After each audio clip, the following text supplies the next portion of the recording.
Hello, welcome to the Persuasive Faith channel. My name is Rick Harvey, and I am the teacher of an adult class at Trinity Baptist Church in Norman, Oklahoma, in which we explore questions and objections which people might have as to the credibility of the Christian faith. We call it Persuasive Faith. This is a one-year-long class that we provide for the members of our church, and we are now in our 6th year of providing the class. Of course, normally we meet in a classroom setting, but due to the current coronavirus restrictions, we are now, at least temporarily, we hope, meeting online, and we are using the Zoom format to facilitate that. Of course, the Zoom program makes it quite easy to make a video of the class, which we are doing, and then making that video available online to members of the class who may have missed a class or who wish to repeat some material, or to anyone else who might enjoy the class. I have edited the video down to include only the instructional portion of our time. Incidentally, we also have a website at persuasivefaith.org where you can access an audio podcast of all of our lessons throughout the year, as well as other things like class handouts and other resources. I hope you'll find this video informative and worthwhile, and if you do, don't hesitate to hit the like button so that other people on YouTube can know that there's material here that they might also find beneficial. So God bless, and here's today's video. On the life and death of Jesus, and next week we'll start several lessons on the resurrection.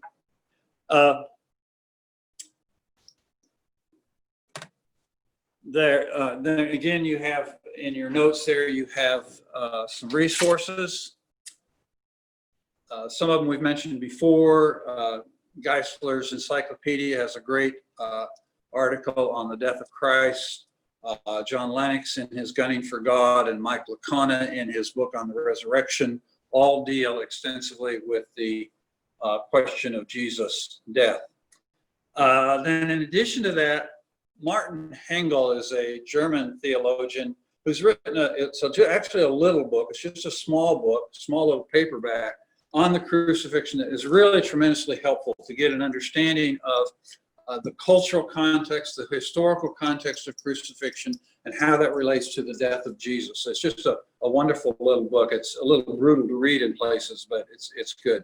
And then Nabil Qureshi was a young fella who was a Muslim and was converted to Christ and was very active in Christian apologetics and ministry to Muslims and that sort of thing. He worked with Ravi Zacharias' ministry for a while, and then passed away, actually, tragically, quite early. But he had a series of lectures that he gave at Biola University that are available online on Islam, and one of them in particular is Jesus and Islam versus, there we go. I forget to include the class in on my slides here.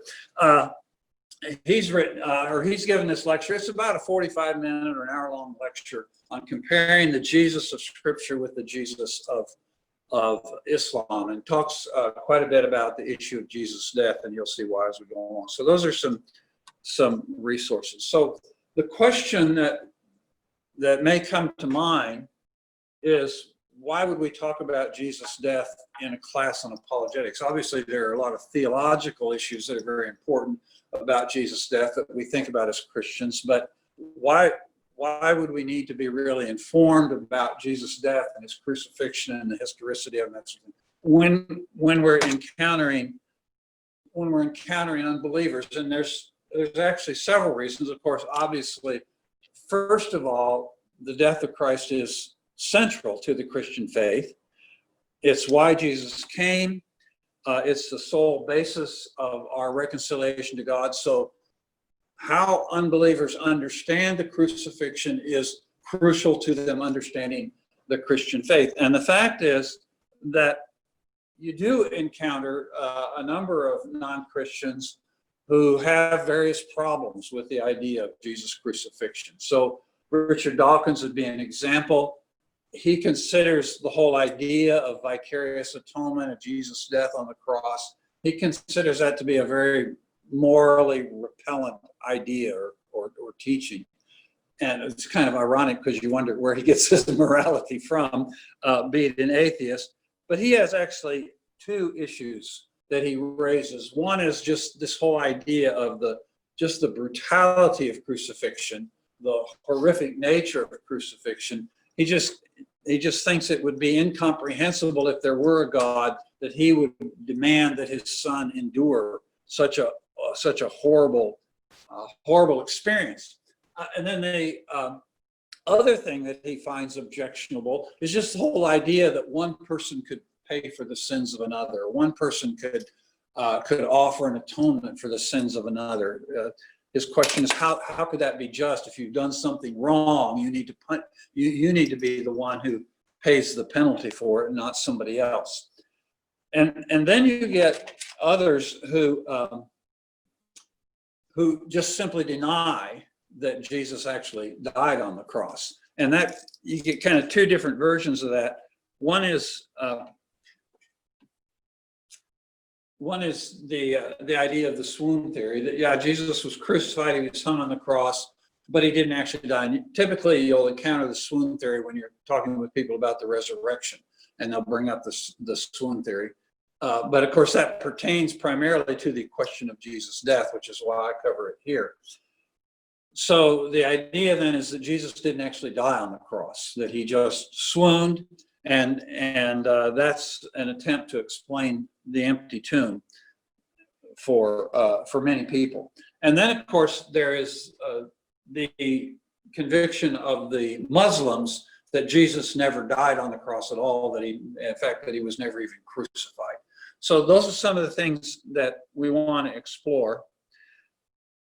Some points to keep in mind, just as we go forward and as we think about these things. One, of course, I've already mentioned, but just think about it a little bit more, that Jesus' death by crucifixion, which theologians and Bible students often refer to as the scandal of the cross, okay, it's a crucial aspect of our Christology. So it's not just that Jesus died, but specifically that he died by crucifixion, okay? That plays an important role in our Christology, in our understanding of who Jesus is and what he did. And it also plays an important role in the historical evidences for the Christian faith. So that's where it becomes important in apologetics. The second thing to keep in mind is that Jesus' death, again, specifically by crucifixion, has a particular significance both to the Jews and to the wider Gentile world, the Greco-Roman world, that the crucifixion itself has a particular significance in that context. And we want to keep that in mind as well. And then third, Jesus' death by crucifixion is an aspect of the Christian faith, one aspect of the Christian faith that really sets it apart from all other religions. So it's really a unique aspect of Christianity, and particularly when we think about this issue of, is Christianity borrowed from the mythologies or whatever?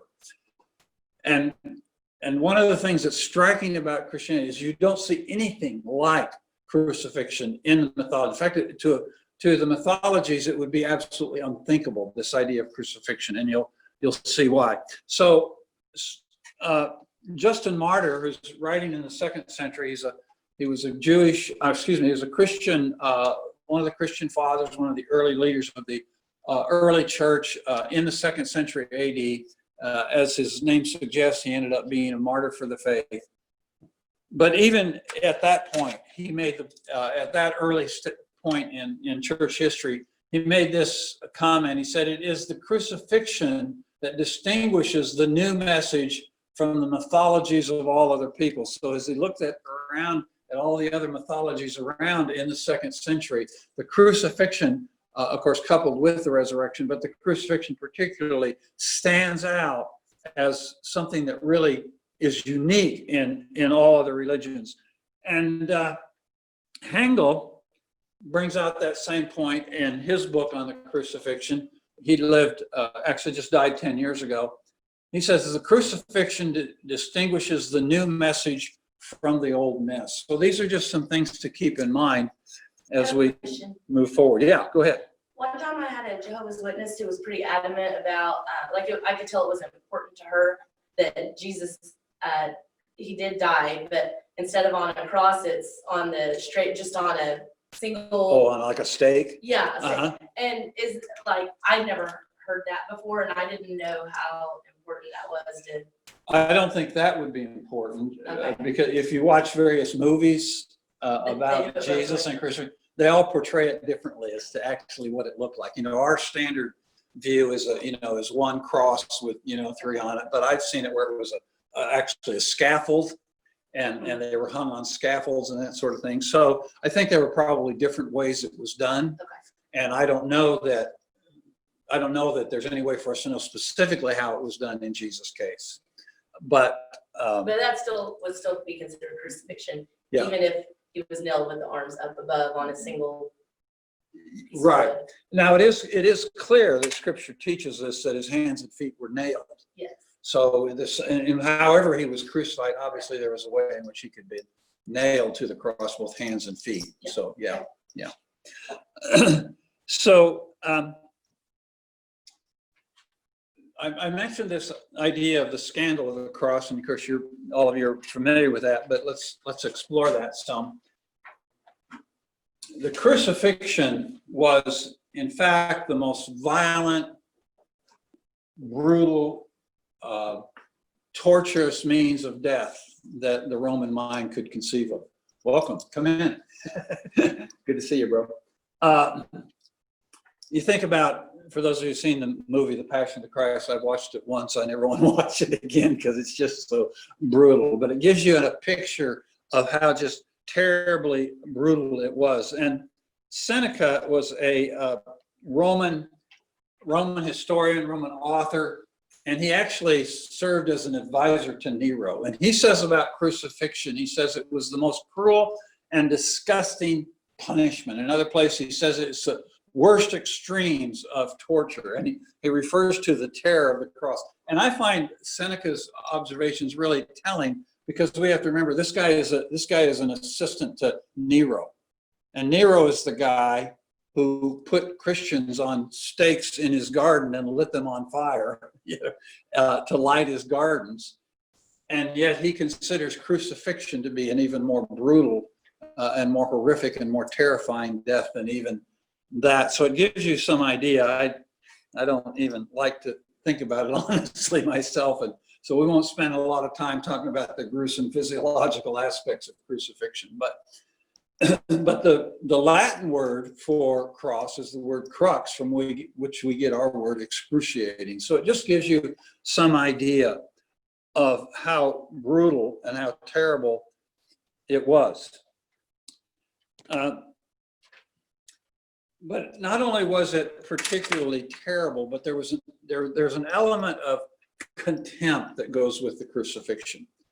So that somebody who was crucified, it's not just that they endured just a really horrible, horrific experience, but those people who were crucified were really viewed in a very contemptuous way. So one of the terms that they used for crucifixion, they called it the servile supplicium.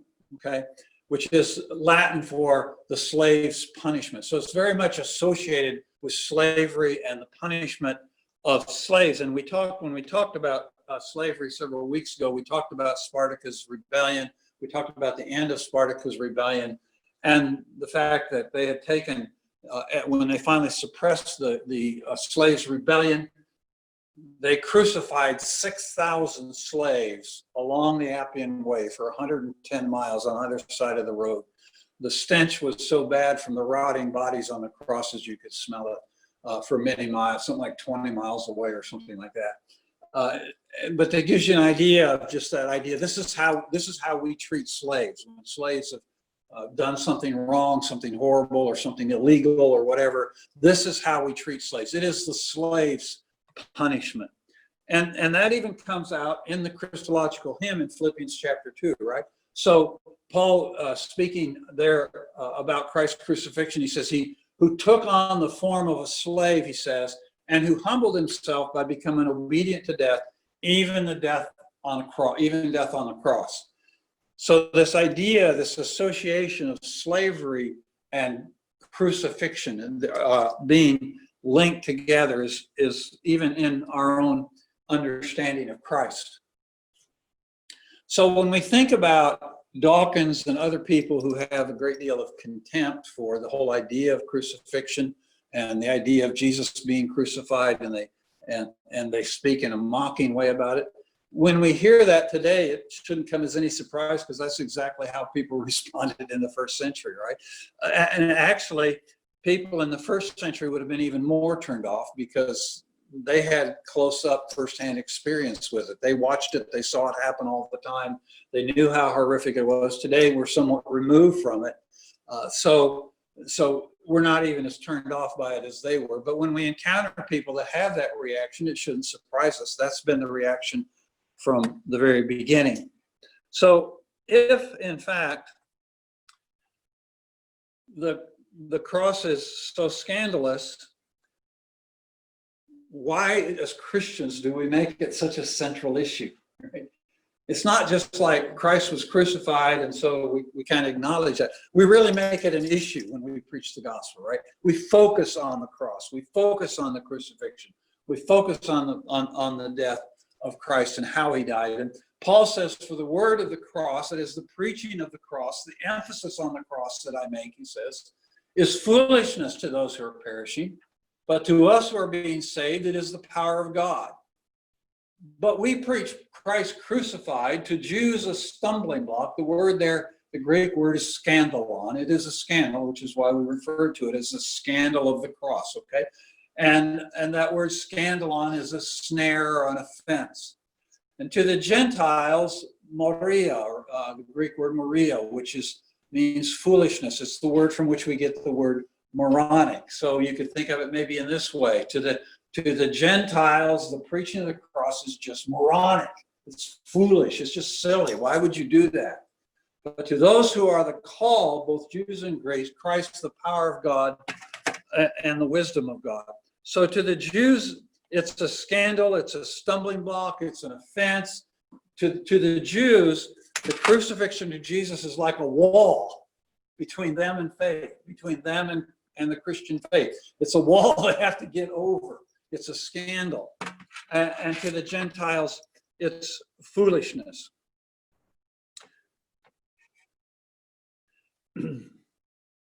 So to the natural mind, to the unspiritual mind in the Greco-Roman world, and also in the Jewish world, in the Jewish context, if someone were going to start a new religion, if someone were going to kind of create a religion out of whole cloth, it would be absolutely ludicrous for them in that historical context to include something about their God being crucified, because it would give you obstacles to spreading your faith. It would just be an unnecessary obstacle in people's minds. That's why, in fact, you never see any of the mythologies that have anything like that, right? Because it's just such a ludicrous idea in the culture of the time. So the fact that the earliest church would, in fact, not only say their God was crucified, but they would make it central to their message. It would be at the very core of their message and at the center of what we understand God is doing in the world. To do that is evidence, in fact, that it must have happened. So for those who doubt the actual historicity of the crucifixion, one of our answers is, given how absolutely foolish and offensive the message is, there would have been no reason for the church just to create this story, to make this story up, okay? And this comes back to that thing we've talked about before about the criteria of authenticity, okay? One of the criteria of authenticity in history is the criteria of embarrassment. So the cross the crucifixion would fit into that category of embarrassment. So in the first century, of course, it is absolutely unthinkable that this would happen. So today, as I said, we shouldn't be surprised when people react with incredulity to this whole idea of the crucifixion. So when we see the Muslims reject the crucifixion, reject the idea of the crucifixion, it just actually fits closely in with this pattern of way the first century world responded to crucifixion. So the question then is, did Jesus die by crucifixion? And like I said, there's a couple different ways that people approach it and object to the idea of Jesus' death by crucifixion. And one of them is, as I mentioned, the swoon theory. And there's a couple ways that people view this. So one of them is just the idea that we mentioned that Jesus just swooned on the cross. So he fainted, or he swooned, or he went into a coma or something. He didn't actually die. But then he was taken down from the cross because they thought he died, and then they put him in a tomb, they buried him. And then after several days of lying there in the tomb without any food or any nurturing or whatever, just in the coolness of the tomb, he's revived, he's refreshed. He gets up, somehow he moves the stone, somehow he evades the soldiers and escapes.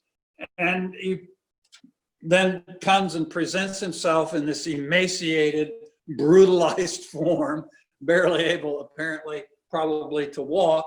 He appears to the disciples and presents himself as the risen Christ, victorious over death, right? So that's one theory.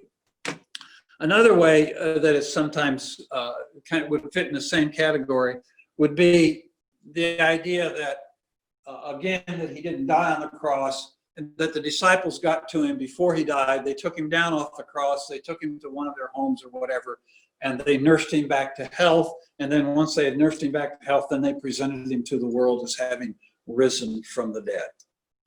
Now, there are, of course, just a number of insurmountable problems with either version of the swoon theory, but just two or three to keep in mind. One is that medical studies have been done, scientific medical studies have been done of crucifixion, how it worked, the whole physiological aspect of it. And the conclusion has been that it would be virtually impossible to survive a full crucifixion. So if a person goes through all of the torture and everything that led up to it and is hung on a cross and left on a cross for a prolonged period of time, it would be virtually impossible to survive it. And in fact, there is only one record in history of anybody surviving a crucifixion. And this is one that Josephus tells us about. Josephus had a couple friends who, for whatever reason, were sentenced to death by the Romans and crucified, hung on a cross to crucify. And shortly after they were hung on the cross, Josephus found out about it. He tells about this in his history. And he found out about it, and he went to the Roman authorities and pleaded for the life of his friends. And they granted him permission to remove his friends from the cross.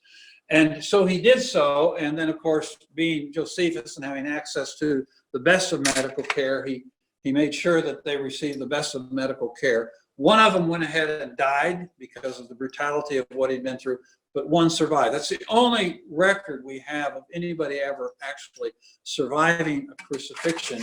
And we know exactly why, and we have a historical record of what was done to make sure that he did. Okay, we have nothing like that in the case of Jesus. And then another problem with the swoon theory is, well, there's a number of problems. We'll get into some of them when we get in our resurrection module. But another one is it just can't account for the belief of the early church. How do you account for the belief of the earliest Christians, especially the disciples, the ones who were right there? How do you account for that belief that Jesus was victorious over death, and the fact that they then subsequently went on to themselves be killed, in part because of their belief in Jesus' death, if in fact they knew Jesus had not died? Okay, and so it's just really very difficult to understand how the early church would have had the impetus and the the strength of belief that they had in the death of Christ, if in fact he had not died on the cross. So in addition to that, then also as far as the historicity, we have the Muslim denial of Jesus' death. And typically they not only deny that he died by crucifixion, but most Muslims will argue he didn't die at all. Okay, that rather he just ascended directly into heaven. And a key verse that they cite when they do this is Surah 4:157. And they did not kill him, nor did they crucify him, but another was made to resemble him to them. They did not kill him for certain. This phrase here, but another was made to resemble to him. That's, of course, an English translation of the Arabic. The Arabic's a little more vague than it's translated here. But in general, Muslims interpret that verse one of two ways.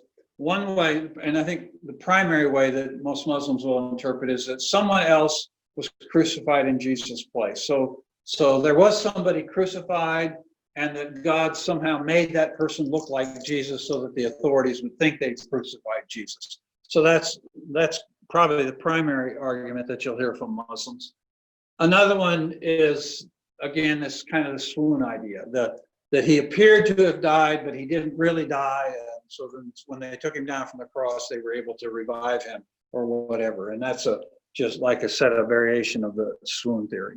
So the question is, why would Muslims who regard Jesus as a very great prophet, of course they don't think he's the Son of God, but why would they be so concerned about denying Jesus' death, and particularly his death by crucifixion? And there's really two things at play here. One is, to the Muslim, it's just incomprehensible that a prophet of God would suffer like that. God would never allow one of his prophets to suffer like that. It's kind of interesting because, at least in theory, Muslims accept the Old Testament prophets as being prophets of God. I doubt that they've ever read the Old Testament prophets, but clearly God oftentimes lets his prophets suffer. But to the Muslim, that's just unthinkable, that one of God's prophets would suffer in such a horrible way.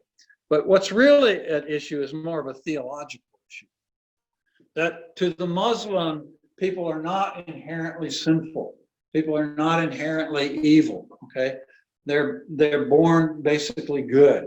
And so that's why to the Muslim, a person can earn his way to heaven. God, he can do enough good to please Allah so that he can get to heaven. So in the Muslim mind, there's no need for atonement.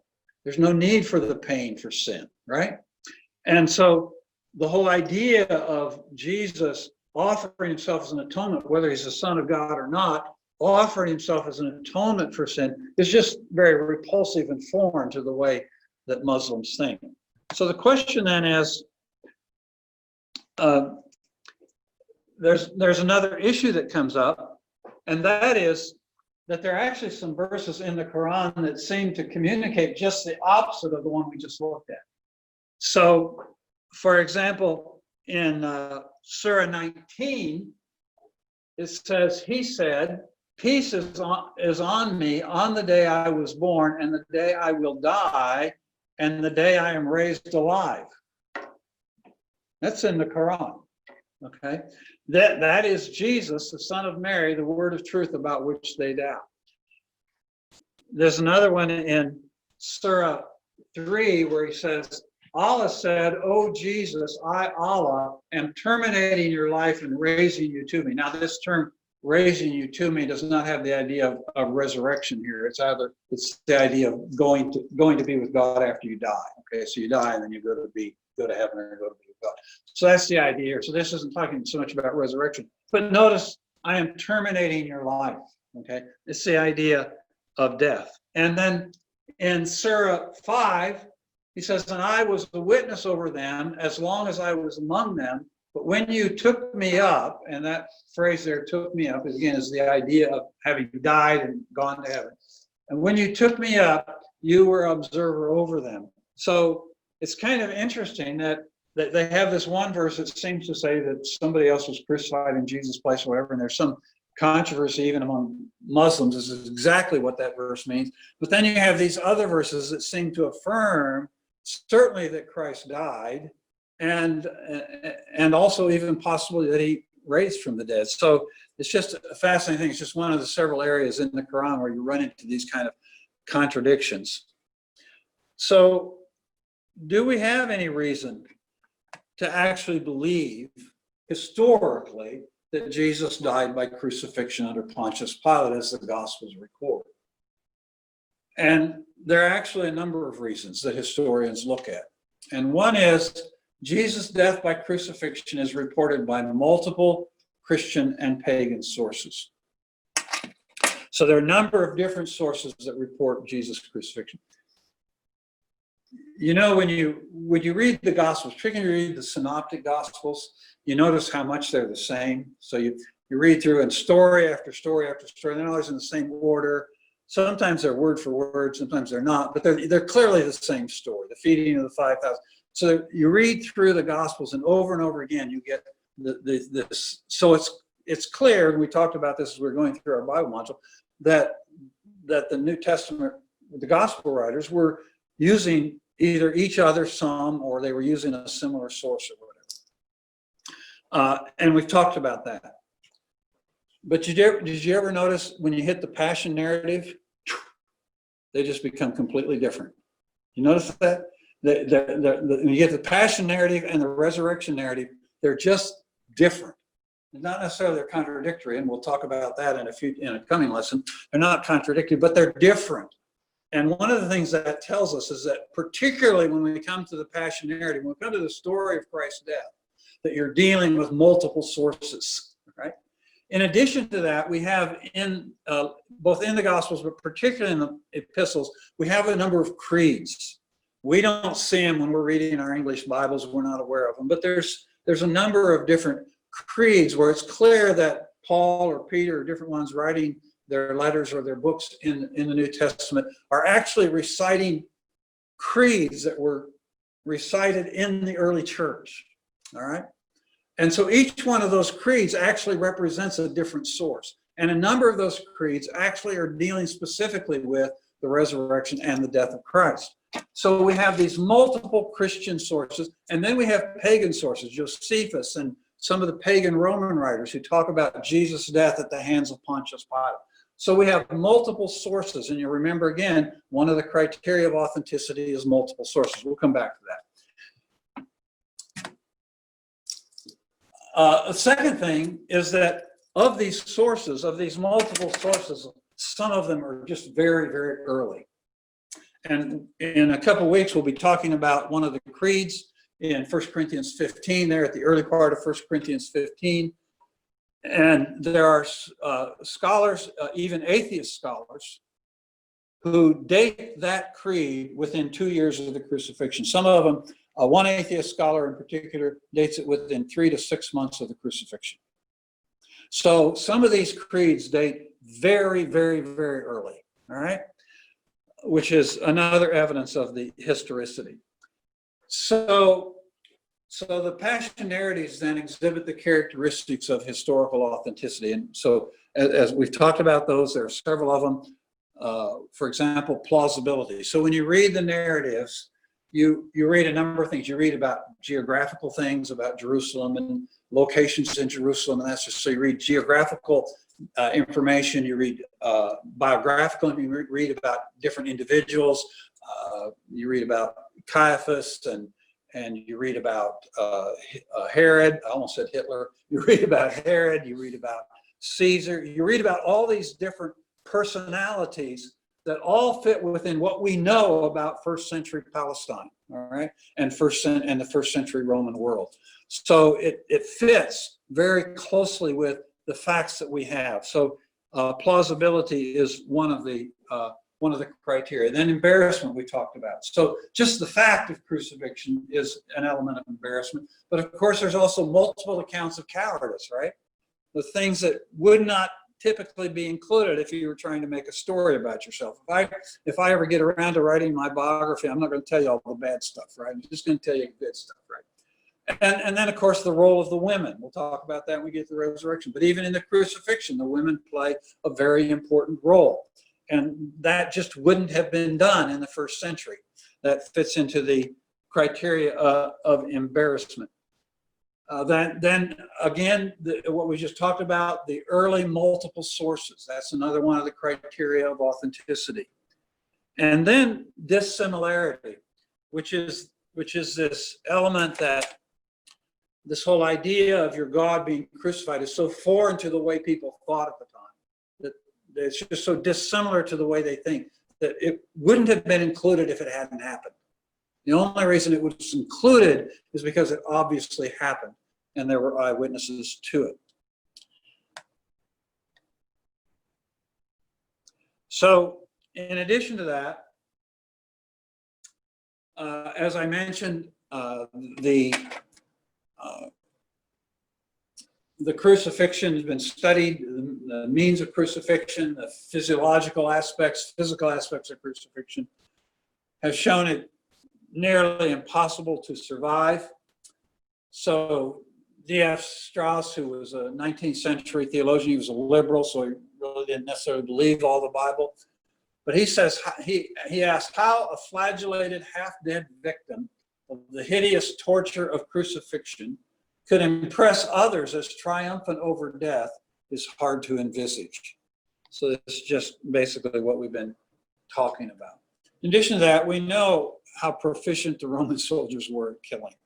When they, maybe in a battle or something where, a lot of, there might be somebody they try to kill, they didn't kill. But if in a case like a crucifixion or an execution, we know they knew how to do it. And the fact that, and the possibility of them failing in Jesus' case is pretty remote.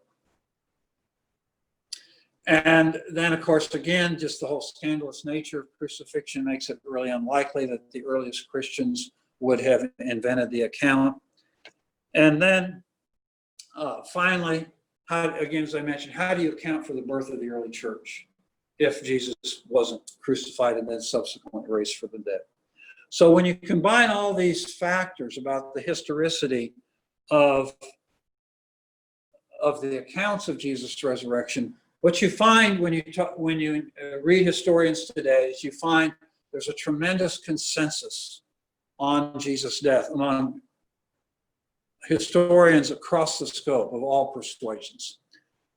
So, for example, Mike Licona, who is a Christian, writing in his masterpiece, The Resurrection of Jesus, classifies Jesus' crucifixion, death by crucifixion at the hands of Pontius Pilate, what he calls historical bedrock. And what he means by historical bedrock is these are the events that happened in history that virtually all historians agree about. So it's virtually unanimous agreement. So there are things, of course, that happened in history. We could think of things in the life of Jesus that many of us believe happened, but he wouldn't classify it as historical bedrock because there's not unanimity among historians. But what he's talking about here is those things in history which all credible, credentialed historians agree on, or virtually all agree on. He calls that historical bedrock. And he classifies the crucifixion of Jesus as part of that. And then John McIntyre, he was a Scottish theologian in about 100 years ago. And he pointed out that even those scholars and critics who have been moved to depart from almost everything else within the historical content of Christ's presence on earth have found it impossible to think away the factuality of the death of Christ. So we may encounter Muslims who say Jesus didn't die on the cross and all that stuff, but we have the testimony of history. We have all these reasons I mentioned, and we have a very strong consensus among historians that Jesus did, in fact, die on the cross.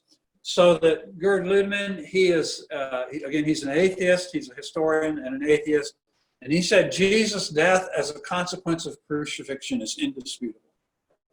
So it's pretty much a foregone conclusion. So let's move on then and deal with this question that is sometimes raised about this whole idea of Christ's atonement as being in some way morally repellent or unjust, right? And so there, as I mentioned, there's a couple questions here. And one of them is, why couldn't God just forgive us?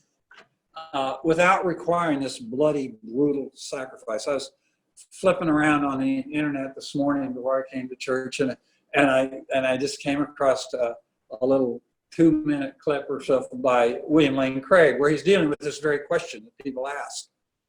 And it's a fair enough question, because all of us have had people do something that we didn't like or that hurt us, and we just forgave them, right? You know, somebody cuts in line at you at Walmart, you know, and you don't demand retribution, right?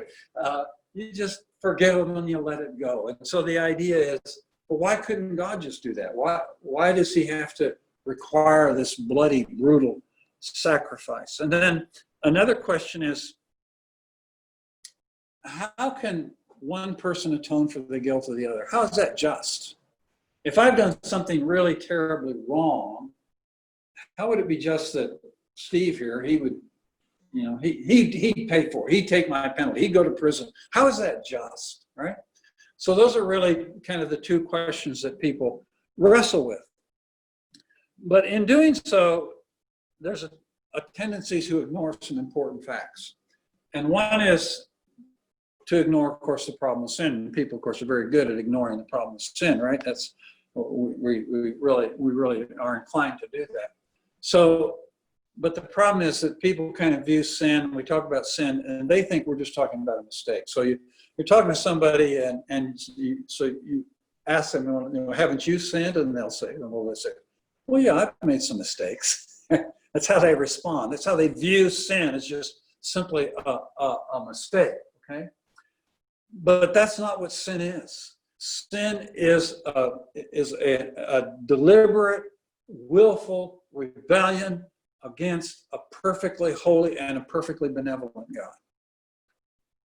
So it's not just, I made a mistake, you know, like I made a mistake on my math homework, or, you know, filing my taxes, I made a mistake. No, it's an actual act of rebellion against a perfectly holy God. And what happens when people do that is they trivialize sin. Sin becomes trivialized. So when we trivialize sin, what it ultimately ends up saying is, we don't matter. To God, we don't matter. And most people aren't willing to go that far, of course, but that's actually what it does. When we say our actions are insignificant, that they can simply just be dismissed, what we're saying is, as far as God is concerned, we're really not that big of a deal.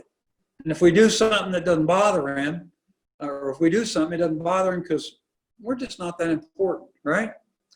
But the flip side of that, of course, is that if our bad deeds don't matter, neither do our good deeds. So we want to honor people for doing good things and doing heroic things, but to God, you know, you're not really that big of a deal. He can blow it off if you've done something bad, and he can blow it off if you've done something heroic, right? So what ends up happening then is all sin is trivialized. So yeah, you know, if my neighbor's backing out of his driveway and backs into my car and puts a dent in my fender, I could forgive him for that, you know. But if my neighbor rapes my little girl, that's not something I can just say, well, no big deal, right? But what happens is, where do we draw the line? So God should just forgive sin, right? He should just say, it's okay, well, I'll just forgive it without any kind of atonement. So yeah, I can see if I cheated on my tax a little bit, saved a couple $100, you know, God just let that slide, right? Or, you know, if I was walking through Walmart and saw a tool I really kind of liked and I just slipped it in my pocket, you know, yeah, God, you know, he can just forgive that. He can just, you know, why does there have to be some payment for that? Or actually, I walk into a bank and I hold them up, and instead of stealing a $5 tool, I steal $10,000 worth of currency and bonds. should God just kind of blow that off? Or if I'm a slave owner and I enslave other people and I oppress them and I make them work for me for nothing, should God just forgive that? Or if I'm Pol Pot or Stalin or Hitler or Mao, should God just forgive those? You see, the question is, at some point, people are going to say, wait a minute, that's not trivial. That's something that needs to be dealt with, right? And the question is, where do you draw that line when you say, well, God ought to just, well, are you saying that about all sin? Should Hitler go to heaven? You know, those are the questions that come up. And then the second issue is the problem of justice. And what we all know, we can talk a good game about justice, but we all know that when we've been wronged, really wronged, not just a little thing, somebody cutting us off or whatever, but when we've been really wronged, we have this deep sense of needing some kind of resolution of this wrong, right? So, and everybody has that. So people can talk about, well, God ought to just forgive, God ought to just blow it off. But in their own lives, in their own experience, when somebody does something really terrible to them, they want something done about it, right? So in addition to that is the issue that the payment or the atonement or whatever you want to call it, it needs to be proportional to the offense, right? So if my neighbor backs into my car and dents my bumper, right? Well, you know, I expect his insurance policy to pay for it or for him to pull some cash out of his pocket and pay for it, right? I don't want to send him to jail. I don't want to lock him up for 5 years, right? On the other hand, if he shoots my wife, I don't want him to just slip me $1,000 bill, right? So justice, we all have this sense of a need for justice, and we have this sense that justice has to be proportional to the offense. So we do this with our children, right? So when our children, you know, when they forget to take out the trash, then, you know, maybe we take away a privilege for a day or two. You know? But that's a totally different thing than when they're a teenager and they sneak out of the window at night and get in the car and they go out and get drunk and have a wreck. You do something much more severe in punishment in that case, right? So we recognize this idea, this importance of proportionality. So the question then is, how can vicarious atonement be justified? And I would suggest that there are some very reasonable things that we should expect that would then justify a vicarious atonement. And one of them is that the atonement or the payment or whatever has to serve the purpose of rectifying the conduct of the offender. So in some way has to set things right. Now, obviously it can't fix things that are broken, you know, but it has to have some way of satisfying the person that's offended that things have in some way been set right. Secondly, it has to satisfy the requirement of justice. So it has to satisfy this need for righteousness. So actually in the Old Testament, the word justice and the word righteousness, they're translated various ways in our English Bibles, but in the Hebrew it's the same word. Okay. So the idea is that it has to satisfy somehow this requirement of righteousness. So it has to properly value the degree of the offense. So there again, it's this idea of proportionality, but it has to understand the degree of what the offense is, and it has to address that. It has to properly value that. And then secondly, it needs to satisfy the offended person's righteous sense of a need for atonement. So we recognize that we do have this sense, we do have this inner sense when we're wronged of needing the person who wronged us to set things right or for things to set things right. So if there's going to be a vicarious atonement, it needs to be it needs to be such that the person who's offended feels satisfied that things have been done right and that things have been set right. So it's really up to the person offended to determine justly and righteously and fairly to determine whether or not my sense of justice and my sense of retribution has been satisfied. Again, it needs to be just and righteous. The problem with us is we're sinners, and so sometimes we refuse to be satisfied, but that's another issue. So there are two issues then that come up when we think about vicarious atonement. One is the issue of necessity. And when it comes to our sin against God, we're incapable of atoning for our sin against God because, remember, it's the one offended, and it's the degree to which the one who is offended that determines the significance, the greatness of the offense. So the greatness of my sin, if I'm lustful or unjustly angry or if I'm a thief, the greatness of my offense really comes in two dimensions. One is my offense of the person I've offended, of the human person I've offended, but it's also a question of the divine person I've offended, right? And he is perfectly holy, and he is perfectly just, and he is perfectly good, and he has done all kinds of good things for me and kind things for me and loved me and et cetera, et cetera. And I have rebelled against him, and I have created a massive offense, one far greater than I could ever set right. Because again, it's not a measure of my deed, but it's a measure of how my deed affected the one offended. All right. And I'm just incapable of atoning for the offense that I've rendered against God because of God's greatness and his holiness. So if there were no vicarious atonement, if vicarious atonement was not available, then I'm without hope, right?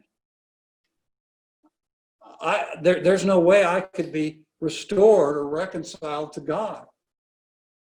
So it's not a question, it's not so much a question of whether or not vicarious atonement works. It's a question of necessity. It has to work. If it doesn't work, there's no hope for us as sinners. We can't resolve the problem. And then secondly, there's the issue of justice. For a vicarious atonement to be just, it has to meet several conditions, all right? And if it doesn't meet those conditions, it doesn't serve its purpose. So in order for vicarious atonement to be just, to be righteous, it has to meet several criteria. The first is that the offender has to own his or her own wrongdoing. So vicarious atonement would not be just if I did something wrong and somebody pays for my wrong, but I don't believe I did anything wrong. Then clearly vicarious atonement would not be appropriate in that case because I am not acknowledging that I have done wrong. So the offender must acknowledge his or her wrongdoing. Secondly, the offender not only has to acknowledge wrong, we've all probably talked to people who know they did wrong, but they don't care, right? And they intend to go on living the same way. I've oftentimes talked to people, I mean, a number of times talked to people, and you talk to them about their sin, and they admit they're sinners, but they don't care, and they don't have any intention of changing. So it would be wrong for somebody else to pay the penalty for a person's offense if they just plan on going on just living the same way they always lived, right? So the offender's got to agree to turn from those kind of deeds in the future. Now, they may not be completely successful at it, but at least they've got to have the intent and the will that they want to do differently. And then the third thing that I think is necessary for vicarious atonement to be just is that the offender has to acknowledge the offer and the provision of vicarious atonement. So if I've done something wrong, and someone steps in and says, well, I'll pay the penalty for your wrong, I need to acknowledge that. It wouldn't be just, it wouldn't be right if I just ignored it. They paid the penalty, but I just kind of, oh, big deal, I deserve that. I'm so good, I deserve that, or whatever. So in my mind, these are the three things that I think are necessary in order to justify vicarious atonement. So I am in need of various atonement, as we saw before, the issue of necessity. I need vicarious atonement. I have no hope without it, but the only way it will work is if it meets these three conditions. So that then leads us to the question of then, how does vicarious atonement work? How is it accomplished? And I think there's two things that have to happen. One, there are certain things the atoner that are required of the atoner, the one doing the atonement, and there are certain things, as we've seen, that are required of the person who has done wrong. So with the atoner, and particularly now we're talking about in relationship to God, the one doing the atoning has to be just incomprehensibly great, right? Because if they were not incomprehensibly great, they wouldn't be able to satisfy the scope of the consequence of their sin. Secondly, they would need to be not only be great, but they need to be perfect. Because if they weren't perfect, no matter how great they were, if they weren't perfect, then they would have to atone for their own offense against God. So the atoner has to offer a perfect sacrifice. That's why in the Old Testament, God demands a spotless lamb, right? Then the third thing with the atoner is they have to actually provide a sufficient atonement. So in the first place, they have to be great enough to supply a sufficient atonement. And then in the third point here, they have to actually provide an atonement which is sufficient. This is what we see in Jesus then, don't we? We see one who's incomprehensibly great. He is, in fact, God himself, all right? He is perfect. He's morally perfect. He's without sin. And then he provides a sufficient atonement in that he suffers, as God, he suffers separation from the Father, which is actually the consequence of sin, right? But when we contemplate the separation, the alienation between the Son and the Father, that's on a far greater scale than our alienation from God as human beings, right? Because here we're actually having alienation within the Godhead. It's just an incomprehensible concept. But he provides a sufficient atonement to satisfy the requirements of the offense given. On the part of the wrongdoer, then, there are the 3 points that we just mentioned, is he needs to own his or her own sin. He needs to acknowledge it. That's confession, right? He needs to have a change of mind. He needs to decide, okay, I don't want to do this anymore. I'm going to make an effort not to do this anymore. That's repentance. And then he needs to humbly receive the offer. So there needs to be a sense of humility and gratitude that receives the offer of atonement. So if I'm not doing that, then that betrays this kind of arrogant attitude of, well, I deserve it or whatever. And so clearly there can't be reconciliation.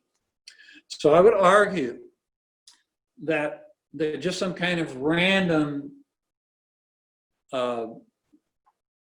vicarious atonement that doesn't have any standard to it, just whatever, clearly that is unjust.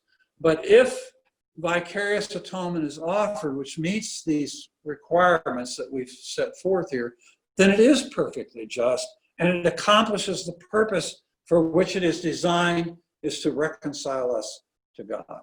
Okay? So those are just some thoughts to process and think about as you interact with people about crucifixion and about Christ's death on the cross. So next week, we're going to go into the subject of the resurrection. We have 3 lessons on the resurrection. Next week, we're going to talk a lot about just what is resurrection, how is it conceived of in the first century among both Gentiles and Jews, and how do we know that when the New Testament talks about resurrection, that it's really talking about physical resurrection, as opposed to some kind of spiritual thing, whatever, which the liberals like to say today. And then the second week, we'll talk about the historical evidences for the resurrection. And then the third week, we're going to ask what really happened on Sunday morning. Okay, so there's the whole issue of, in the second week, did Christ actually rise from the dead? But then there's the other issue when people read the 4 different Gospels and the accounts of the resurrection, they go, wait a minute, how does all this stuff fit together? And there seem to be conflicts or contradictions or whatever. And so we're going to wrestle that. What really happened on Easter Sunday morning, and then some on the some just on the question, on the issue of what does it all mean? What does the resurrection mean? Okay, so that's what we're going to do the next 3 weeks. And then, as I mentioned, we still have about 3 more weeks that have been graciously given to us to do some other things. So if you have some thoughts about something you'd like us to cover during that time, be sure to let me know.